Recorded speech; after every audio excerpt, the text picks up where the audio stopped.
podcast is part of the Sports Social Podcast Network.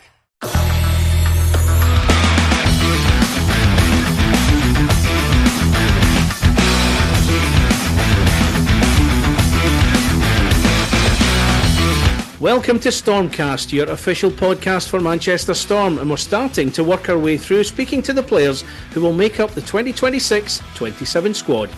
If you like what you hear and want to listen to more, get subscribing now. It's the only place to hear from everyone at Manchester Storm.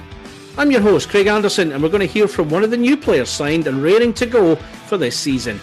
This new face arrives with us after a successful season in Denmark with Herning Blue Fox, culminating in a championship as they went all the way, taking the title in the playoffs, defeating Herlev Eagles in 4 games. We'll also find out about their career and get to know them as a person too. In this episode of StormCast, we're delighted to welcome Kyle Maksimovich, so let's find out more about him. Kyle, welcome to StormCast. Great to meet you. So where in the world do we find you as we speak? As we speak, I'm currently in Miramichi, New Brunswick in Canada. And we were chatting there about the weather. You're not quite getting the same kind of weather we are in the UK right now. It's record heat wave temperatures we're getting here.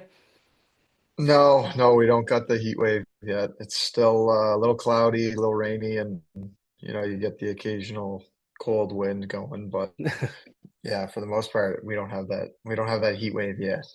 I think we quite like that right now. So what phase of your summer preparations are you at right now before you head over here in a couple of months? I know you guys kind of build it up. You take your time out at the end of the season. You sort of decompress really, then you start getting into it. So whereabouts are you in your preparations? Yeah, so because of how long last season went, we were very fortunate to end up winning there in the medal league in Denmark. So the season went a little bit longer, so I took about probably a month off of skating. Still kind of did my little workouts, got a sweat and everything, and I'm kind of in the full heat of it right now. I'm working out and skating and getting ready for this big upcoming season. Good stuff. Now, you mentioned last season. Let's talk about that then. Playoff success in Denmark. Congratulations on that. Let's look back at that. You come here with that championship to your name. What was it like to end last season with a medal and no doubt some great memories? Yeah, thank you. It was awesome. It was a year, honestly, that I'll never forget. We had a very strong team.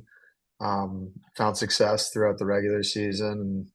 We got to we had the Final Four tournament there in Denmark that we ended up taking home, and then we got to travel to the Continental Cup in England in Nottingham. So that was my first taste of the UK, the first time I've been, and it was a great experience.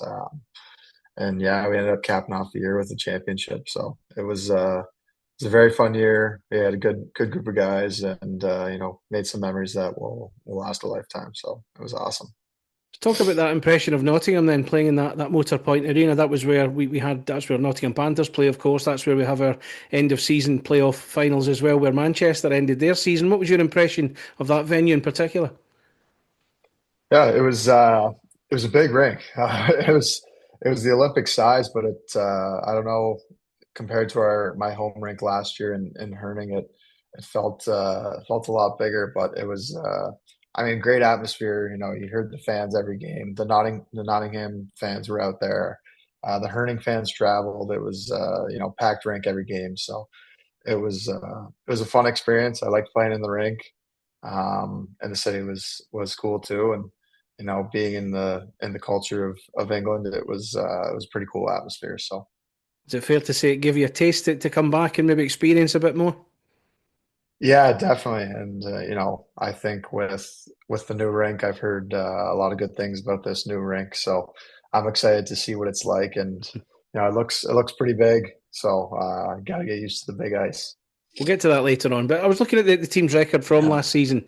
Quite incredible. 44 wins out of 48 in total. 2 defeats and 14 in the playoffs. Sweeping Herlev in the final as well. Just what made that team so good last year that got you over the line in the manner you did?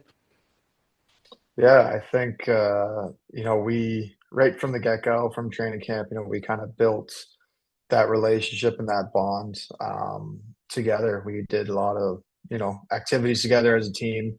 got comfortable with each other pretty quick, and yeah, we just we found the chemistry, and we had the mindset of going into every game that you know we're going to play right to the final whistle. And a lot of the games, our third period was our best game, and everybody was well conditioned and determined, and it was a big year for Herning, not just the team but for the city. The city was craving a championship for so long. They've made it to the finals many years and been in the mix since 2012, and I think to just finally deliver that championship for the city was just like the cherry on top for the year. I mean, just that record I described there, did you find adversity at any point? If so, where was it? What happened? Yeah, I mean, we a lot of the games like we come out of the gate pretty hot, score two or three in the first uh, 10 minutes, and kind of be cruising through the rest of the game. But there were a couple games where we were down and we had to make a third period comeback, and it's just overcoming that adversity, like you said, and I think it spoke to our how well conditioned we were and how determined we were to not let any team get the jump on us. It was a lot of the games, it was our starts to the game where we were ready to go right from puck drop. Are you able to admit at what point in the campaign did you start to think the championship could be on here? Did you ever allow yourself to ponder that early in the season? A little bit. I mean, I think at one point, because they do the international breaks there. I think it was around November, and it was by November where we had like already almost clinched the playoffs, and there was still a couple months left in the season. So at that point, it was like, I think we're doing something pretty special here. And then I think it was with uh, maybe a month left in the season, we ended up tying the record for most points all time in the Danish Hockey League history. So we knew we had a special group coming out of the gate, but I think the accolades as a team that we were able to accomplish spoke to how strong of a team we were, and how I guess how well the team was built from the get go. And of course, it was your first time leaving North America as well, your first experience of living outside of North America. So, how did you find settling into a new country and a new culture? You must have thought it was quite easy the way things panned out for you. Yeah, it was good. I mean, whenever you come over to Europe, you're always, you're looking at who the other imports are, who the other Canadians or Americans or people from Finland, or, the connections that you have. And, going to Denmark, it was pretty comfortable because, majority of the Danish players, they all spoke English, and they spoke English very well. And then, you had your mix of Canadian guys and American guys, and, people from all over the world. So, yeah, I think that import group is very important in making the transition more comfortable. The staff and everything in Herning were awesome, and kind of transition you into that European game, because it is a lot different than the North American game, where it's you're kind of dumping in more pucks. It's more physical. It's not as much time with the puck, where you come to this bigger ice, and you do have the time with the puck, and you do have the time to make those creative plays that you might not have back in North America. So the coaches made it very, very comfortable in the systems and everything. And then on top of that, the group of guys welcomed me, and I'm pretty easygoing, so I can get used to my surroundings pretty quick. So I had no trouble with the transition.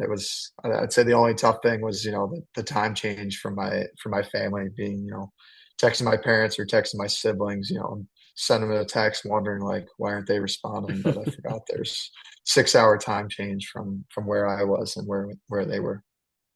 So let's talk about your move to Manchester now. How did coming to the Storm appeal to you more than maybe any other offer you may have had? Yeah, well, the getting the taste of the hockey when I came for the Continental Mm. Cup, it was, I saw how fast it was and how strong the hockey was, and seeing Nottingham end up taking the championship there, it was, I knew it was good hockey. I knew, there's a lot of imports and Canadian guys and American guys, and a lot higher of a number than Denmark or any of the other leagues. So I knew, that would be comfortable with that transition. And then on top of it, seeing, a couple guys that I had played U Sports against, like Brady Gilmore, um, Dennis Busby, guys like that playing on the team. You know, it made it more appealing for me to come and see, because they were top players in U Sports, and seeing how well they were doing. And I felt like I could make that transition into the elite league. And yeah, it's very appealing to come. It seems like a great city. I know it's very passionate about their soccer. I'm still undecided on which team I'm cheering for, but Choose carefully. uh, Choose carefully. yeah, I heard it's like a religion over there. So yeah, I haven't chose yet, but we'll see once I get there. But yeah, I'm excited to be joining the team and to see how strong the team finished as well. That was a big pull for me to, come in and try to build on what the team was doing last year. Yeah. And when I say choose a club, you could just go neutral and go Liverpool like me. That works for me. Anyway. Yeah, yeah. Now, it's a question I love to ask, and I think you kind of answered it, but I'm curious if there's more. Now, if there's one thing I've learned, and I've done these interviews through the years, is I know how small a world ice hockey is, and you've played with players or played against players, or you know someone who knows someone, and you always do your due diligence to find out more about where you're going to when you're weighing up your options. Now, you mentioned Dennis and Brady there as guys you played with in youth sports. Was there anybody else you spoke to about coming to the UK? Anybody in particular that maybe sold it more than others? I did have a buddy who played on Nottingham, Brian Lemos. He really enjoyed his time in England and in the league, and he spoke very highly of it. And he was kind of a guy I was asking questions about, because there's always stuff you don't know what it's like. Like what's the travel like? What's the schedule like?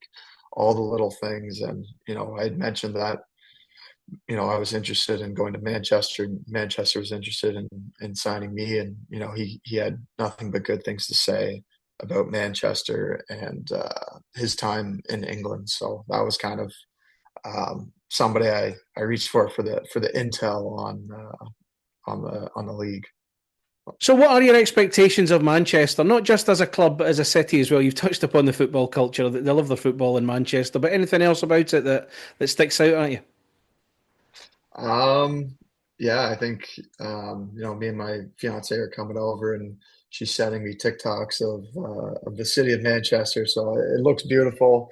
It looks entertaining and fun, and being right in the heart of it there with the new rink is exciting. I've watched a couple food videos. I like watching the YouTube food videos, checking all like the hidden gems and good shops. So I got a couple that I'm looking forward to trying out, and yeah, just experiencing the city as a whole. And of course, there's excitement about the new arena. You've already mentioned it a couple of times. Does that add an element of excitement to the move as well? The fact that it's a new beginning for the club, and you're going to be part of that. Yeah, yeah, it's I've heard good things about this new arena. The old arena, I don't know much about. I don't know what it looks like, but just seeing the photos of this new arena, it looks fantastic. And I know it's kind of been the heart of Manchester for all the big concert events and other events within the city. So for us to be able to play there, I think that's a huge honor and a privilege, and we're very fortunate to be moving in there and being able to call that our home for the season. So I'm Good. looking Yep. forward to it. Yep, a sentiment shared by a lot of the fans as well. Okay, let's go all the way back to the beginning of your career then. Do you remember the first time you held a hockey stick and remember what it was like? Well, remember when it was that hockey was what you wanted to do with your life?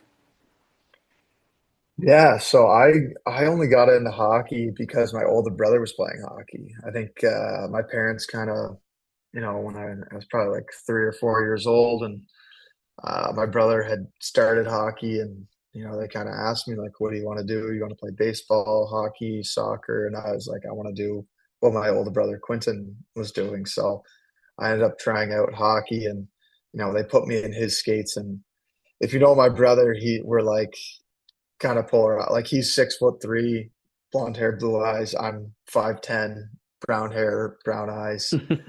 He's got skinny feet. I got wide feet. So I was using all his gear.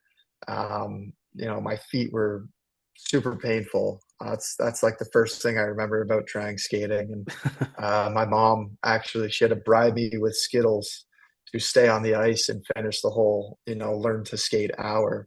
And then once I got off, I got my pack of Skittles. So that's kind of my first memories of hockey. But after that, kind of just fell in love with it, and practice, went to all the camps, did that whole kind of usual thing that you do in Canada to work on your skills and kind of hone the craft. So Good. And you realise now when the fans hear this, you'll get bombarded with Skittles, no doubt, if you have a particularly good game. Something to look forward to, I'm sure. okay, yeah, that is definitely something to look forward to. I do like my sweets, so that's something to look forward to. I'm glad you mentioned Quinton. Actually, he was one of my questions a bit later on. Obviously you had that thing. You took after your big brother in that respect. Even played alongside each other for a couple of years. Was there a kind of sibling rivalry between you? And I dare say you supported each other through that course as well. But playing together, what was that like, both for yourselves and your family watching you? Yeah, it was good. So we both played minor hockey in the GTHL in Toronto, and he was drafted by the Erie Otters, and yeah, he was playing for Erie, and then my draft ended up coming up, and it was a thought between my parents. It'd be good for them if I went to Erie too, save them on the travel, and yeah, it ended up working out that way where I was drafted by Erie and got to play alongside him, and I think that just made my next step transition into junior hockey that much easier. Having my older brother, being able to tell me, say I played a game, I played bad, or there was something I needed to work on that, the coach would probably end up telling me in the end. I'd hear it from him first, and he was a big influential part in my hockey career and getting me ready for that next step and having that mindset to play, in the OHL and against, some of the top talent in the league. So it was pretty cool. We got to be line mates too for a little bit my first year. We played with Patrick Fellows, who was our line mate. We were on the fourth line together, grinding away, and yeah, it was a pretty cool experience to be able to play alongside my brother. And of course, you won the title, you won the championship with Erie in 2017 as well. And again, it kind of touches on the fact you've done it in Denmark last year, but how special it was, and the appetite it maybe gave you that early in your career to go and want to do that again. Yeah, anytime you win a championship, you build that connection with those guys for life. Anytime you see them in the future, you can message any of those guys out of the blue, and you have that connection of we grinded together, we did it, and we won a championship. So it was a long time build up there in Erie. There was, I think, it took the fourth season of 50 wins in that league to finally get it done. We had my first year we lost in the finals. The next year we lost in the conference finals, and then finally able to get all the pieces together and build that championship team was pretty special, and it was a good memory I have from junior. And then being able to do it again in pro hockey is just unbelievable. Unbelievable experience, and something I'll share with those guys for the rest of my life. Good. Now, your parents always play a big part in supporting your career. They sacrifice a lot in being able to do so. But is there a coach who's really stood out for you as you look back in your career and helped you a lot, certainly in your early years? Yeah, I've been very fortunate to have amazing coaches throughout my career. Wayne Gagne was my coach in minor hockey back in I think 4 or 5 years.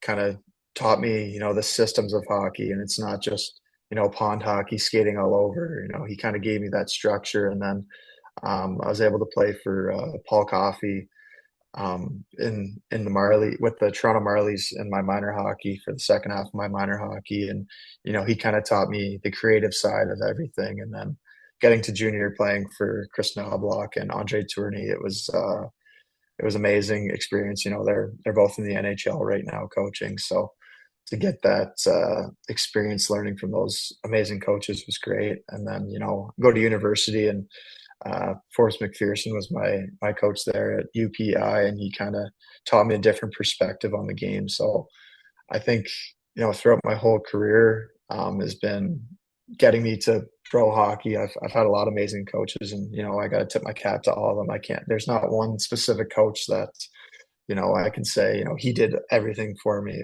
They all had different aspects and different parts in the development of my career. Good. So let's find out a wee bit about you now, Kyle. Firstly, what is it you bring to the team? What is it you'll bring to Manchester Storm? What kind of player do you describe yourself as? Yeah, I'd say I'm an offensive player. I like to be tenacious and play hard. I'm not gonna back away from any loose puck in the corner. Try to be quick and evasive. I'm not the biggest guy, so when a puck's in the corner, it's you get in, get out, leave with the puck, and do what you got to do. But yeah, I'd say I definitely lean more towards an offensive game, skilled player, and yeah, I like to use my teammates most of the time in creative ways. So that's yeah, I guess that's how I am. It's hard to describe yourself as a player. I don't really sit there and think about it. Just kind of go out and play. Good stuff. So, who would you say is the favourite player you've played with so far in your career? I dare say there's been a good number of them as you look back. Yeah, the favorite player I've played with, playing with my brother is probably the number one. It's a little biased, but it's pretty cool to be able to say you play with your brother, and especially at that level here in Canada with junior hockey being pretty high um, on the level of where you can go here. Besides that, Taylor Radish is one of my longtime best friends. Played on New York last year. Being able to play with him all throughout minor hockey, and then being drafted to the same OHL team and playing with him there, he's definitely high up on my list.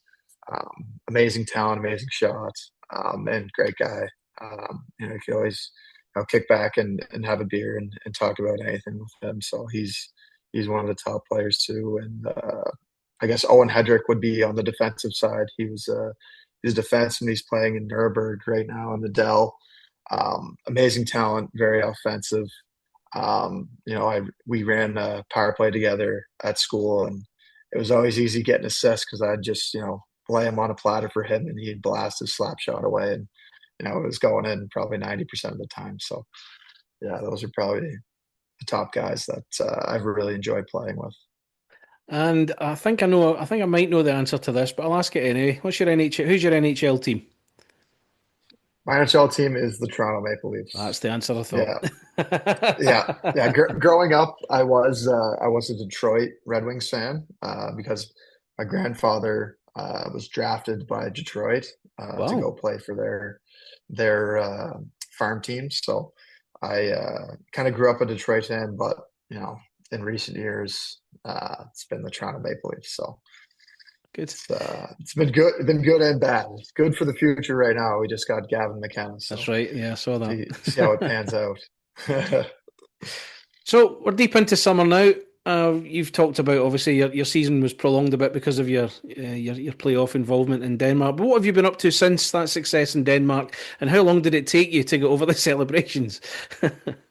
Yeah, it was a good week of celebrations there in Denmark, and then no, I came home, and I'm lucky enough to be an uncle. So my sister has a daughter, and my brother just had a son. So it's kind of on uncle duties when I got back, Oh, spending time with my family, seeing everybody, and then traveling out here to my fiance and her family in the Maritimes in New Brunswick. Um, yeah, just been kicking back. I'm working. They actually own a brewery here in New Brunswick, Timbership Brewing. So I've been working a little bit at the brewery behind the bar and in the kitchen, and yeah, just training, shooting pucks, skating a little bit. So having a relaxing summer so far. Good. And of course, as I mentioned to the coach Cameron Critchlow in the last episode, the World Cup is over your way just now as well, between Canada, the US, and Mexico. Have you been taking a bit of an interest in what's been going on? Yeah, a little bit. I think, I gotta up my soccer knowledge a little bit with coming to England. So I've been watching a little bit. We got a big Canada's got a big game tomorrow actually. So we'll be following that. And, I definitely could be watching more soccer, but yeah, it's interesting. We'll Good. see. We'll see what happens. Yeah, Canada getting through the groups, a fantastic achievement for them. I've been watching those games as well. Excellent. Good stuff. Yep. Yep. So the plan between now and when you touch down in Manchester and begin another hockey odyssey in your career, what are you up to between now and then? Between now and then, it's just getting the reps on the ice and getting in that on ice form. A lot of guys now, they don't really take much time off the ice at the end of their season. They're kind of skating right away. So there's not much ice here in northern New Brunswick. So I was just spent the last week in Prince Edward Island skating with the pro group over there. And then I'll be skating down in Fredericton a little bit within this next month. So yeah, it's just getting the body and the mind ready for a big upcoming season. I got a wedding mixed in there back home in Ontario, so I'll go back and enjoy myself, spend some time with the family. But I'll be bringing my hockey gear and my workout shoes, so it's not won't be much of a break. Now, I might be showing off my complete lack of geography here. Now, you're in New Brunswick. The coach is in New Brunswick as well. Have you had the chance to meet up with him and have a chat face to face, or is the distance too great? I don't know off the top of my head. I Yeah, don't know. no, it's actually he's in Fredericton. It's actually not too far. That's where I'm going to be skating. So Cool. I might run into him here around the rink fairly soon. I think the skates in Fredericton start up here first week of July. So yeah, we'll see if he comes out or maybe we meet up. But yeah, it's not too far. I'd say it's about an hour 20, hour and a half to Fredericton. So it's not too bad. Good. Right, to Yeah. finish up then, we'll do some quick fire questions, 50-50 questions, if you will, one or the other, basically. So I'll just fire these at you and we'll see what we get off you. So let's start with, Okay. are you an early bird or a night owl? Uh, Probably a night owl. Okay. No, I'm pretty cranky in the morning, so wouldn't be early. Are Yeah, you a beach holiday kind of guy or a city break? beach holiday, Netflix or Disney Plus? Netflix. Are you headphones or speakers? Uh, Probably speakers. Yep. Are you Yeah. cardio or weights when you go to the gym? I like cardio. I do more Okay. cardio. Now, you the kind of guy that likes to win by 1 goal to 0 or 8 goals to 7, one of these goal fests that you get from time to time. Ah, that's that's tough. Um, I mean, it's always fun scoring lots of goals, but I think 1-0 would be best for both sides for our team. Um, yeah, one Go nil with that. Are you competitive or are you quite laid back? competitive. Okay. And would you like to be remembered for skill or personality? I'd say personality. And do you prefer to read or doom scroll? Uh, I prefer to read, but I doom scroll. If that I'm a answers bit, it. I'm a bit guilty of Yeah, that myself. Yeah, I know what you mean. yeah. Right, and this one could be a deal breaker. Cats or dogs? Dogs. I'm a Oh, dog guy. oh, Yeah. we'll see how that goes down with the fan base. Yeah. Is there a lot of cat fans there in There's Manchester? just lots of cat fans everywhere. It just depends Oh to whom yeah. you're playing this Depends which to. side I fall on. Yeah. No, I'm definitely a dog guy. Fair enough. Kyle, it's been Yeah. great to meet you. Thank you so much for your time. We get some great insight off you, and we'll certainly look forward to seeing you on the ice this season. Yeah, thank you very much for having me. I appreciate it. And that was Kyle Maksimovich, one of the new faces you'll see around Manchester Storm this season. There's plenty more where that came from, so if you like what you heard, subscribe now through all the usual podcast providers, and a new episode will land and will be ready for you when it's done. I'll return with another player here on StormCast, so I want to extend my thanks to Kyle for his time, and of course to you for listening. There's another StormCast coming soon, so get subscribing now. See you next time.